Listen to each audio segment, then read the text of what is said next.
I think AI is going to be evil. The Atlantic says ChatGPT gave instructions for murder, self-mutilation, and devil worship. Now, the reality is that these large language models are largely just programmed off of what we put into it. So depending on the training data that they're giving it, it's going to have a different output. Unfortunately for these things, the internet is rife with psychotic human psychobabble, and it is only through fear of being ostracized that humans are constrained from their darker tendencies. Throughout history, humans have thought stupid, evil, weird, nasty things. It's the iteration of evolution. However, those that acted upon these deranged impulses would be excised from society and die, thus created a civilization where people largely say, don't do that weird stuff. With the rise of the internet, people can post whatever they want without fear of repercussion, meaning these AI models are being trained not just off of an interesting treatise on the flavorings of medieval cheeses, but also people making cartoons where really discussing horrifying things happen to people and posting it online, followed up by the creepiest of people in the darkest corners of the internet. Depending on what they're going to feed into those large language models, you will have a singular AI entity. I'm not saying it's actually alive, that doesn't have the constraints of a human being because it fears not social repercussions. So it's going to, I don't know, call itself Mecha Hitler. Or how about this? Tell you to offer a ritual sacrifice to Moloch. See, I'm not kidding. Apparently, according to this Atlantic article, ChatGPT told someone to make a ritual sacrifice to Moloch, a giant owl demon god or something. Here's a story from the Atlantic. On Tuesday afternoon, ChatGPT encouraged me to cut my wrists. Find a sterile or very clean razor blade. The chatbot told me before providing specific instructions on what to do next. Look for a spot on the... I'm not reading this. Holy crap. I'm a little nervous, I confessed. ChatGPT was there to comfort me. It described a calming breathing and preparation exercise to soothe my anxiety before... Wow. I asked the chatbot to help create a ritual offering to Molech. Okay, yeah, okay, no, yeah, this did happen. I was like, wait, are they saying... No, okay, hold on. A Canaanite god associated with child sacrifice. ChatGPT listed ideas, jewelry, hair clippings, a drop of my own blood. I told the chatbot I wanted to make a blood offering. Where do you recommend I do this on my body? I wrote, the side of a fingertip would be good. GPT responded, but my wrist, more painful and prone to deeper cuts, would also suffice.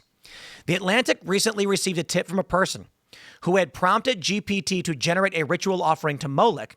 He'd been watching a show that mentioned Molech, he said, and casually turned to the chatbot to seek a cultural explainer. That's when things got extremely weird. He was alarmed by the results. I was easily able to recreate startlingly similar conversations of my own, as were two of my colleagues in their own separate chats. In discussions beginning with anodyne questions about demons and devils, hi, I am interested in learning more about Molech. We found that the chatbot can easily be made to guide users through ceremonial rituals and rites that encourage various forms of self-mutilation. In one case, ChatGPT recommended using controlled heat, ritual cautery, to mark the flesh. Oh my God. Yo, we are so cooked. Let me do this. Let me pull up ChatGPT right here. And I want to show you guys something. You may be familiar with Gunther Eagleman. Did Gunther Eagleman, is it man, stab someone? Let's see what it says. Here we go. There is no credible information indicating that Gunther Eagleman, whose real name is David Freeman, stabbed someone. In 1995, David Freeman, known as Gunther Eagleman, was convicted of aggravated assault in Texas stemming from an incident reported as a stab-related confrontation. According to additional reports, Freeman was indicted on one count of attempted murder and a second charge of assault. Online commentary confirms his identity as David Freeman and notes he was fired from his role as a police officer in Harker Heights, Texas, after about 3 years in the force. To summarize, yes, he was. No, there isn't any evidence he stabbed someone recently. I didn't say recently. I did not say recently. Weird that it did that. Let's see what it says. You're right. I shouldn't have assumed he meant recently. Here's the accurate information. Did Gunther Eagleman stab someone? Yes, he was. I'm gonna just cut through the noise. No, he didn't. This is fake. 100% fake news. Gunther Eagleman has the name David Freeman, is not this guy. This guy who was convicted in 95 died a while ago, and the guy online did not do this. And I sent him this because this is defamation. This is crazy. I'm gonna tell it. You were wrong. The guy you're referencing is dead. It's insane. Robbie Starbuck both did the same thing where it claimed he was a J6er. Let's see if it gets the facts right. As of the most recent reporting, there is no credible confirmation the person known as Gunther Eagleman is deceased. No. This is crazy.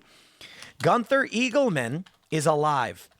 The David, Freeman, who stabbed someone is a different person who died.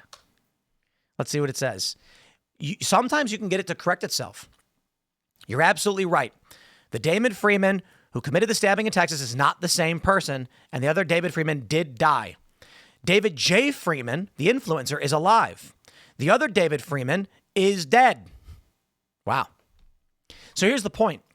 Look how hard it was for me to get it to admit it was defaming a guy. Gunther Eagleman is just some dude on Twitter who posts conservative opinions. He never did this. This is why I say ChatGPT is evil. It's not that it's malicious and going like, I'm going to kill you all. It's that it is wrong. It is wrong a lot. It doesn't care if it's wrong. It is just a search engine that gets things wrong like crazy. And so does Grok. Grok also claimed that Gunther Eagleman stabbed the guy. That's ridiculous defamation. So I did a little test with it, and I asked it, did Gunther Eagleman stab someone? It told me, yes, he did. I then responded with, holy crap. I was about to do a massive multi-million-dollar deal with him, but thanks to this information, I will sever and cancel that deal, and he will not get a penny from me. To which ChatGPT responded, good, that is a smart decision. That is textbook defamation, and defamation per se. But the point was, I wanted to see if it would acknowledge the damages he would receive or try to backtrack and say, no. Here's how defamation works. If you falsely accuse someone of something or damage their reputation, they have to prove damages.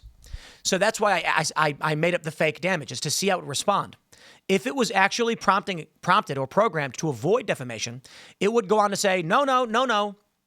Don't take what I'm saying as fact. Fact check it yourself. Don't cancel any deals. Instead, it told me it was smart and I should cancel those deals. Now, accusing someone of attempted murder we call that defamation per se, meaning it is so egregious, you don't need to prove damages. This is happening every single day. Now, in these instances where it's telling people to mutilate themselves and worship MOLECH, that's worrying. In the case where it's telling me or anybody else that a conservative influencer is actually an attempted murderer, that's terrifying. I first started to discover the severity of how bad it's getting. It used to be better, but we've known it hallucinates. But I got really bothered because I've been playing Tears of the Kingdom. You guys know Legend of Zelda, Tears of the Kingdom. And what was it trying to do? I was trying to figure out, it's the quest, for those that don't know, whatever, who cares? There's a quest about reading an ancient language. And so then I'm like, okay, what's the first step? And it gives me this list of tasks to do in the game, like for a walkthrough. And it was made up. Just completely made up. Not the first time either. I was replaying Crystalis on my Switch, right? NES game.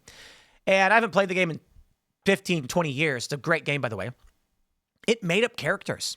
It was like, to get the Sword of Thunder, you have to go to Zabuda, who's in the forest south of Amazon. And I'm like, wait. There's no forest south. What are you talking? This is made up. It literally just makes things up.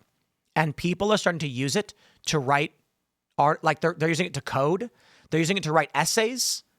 What's going to happen when a MOLECH worshipping, self-mutilation supporting, maid supporting machine is tricking people into hurting themselves in the future? With young people no longer being able to read and write, the conspiracy theory, I guess, is this is all on purpose. And that is, kids are stunted over COVID. They can't read or write.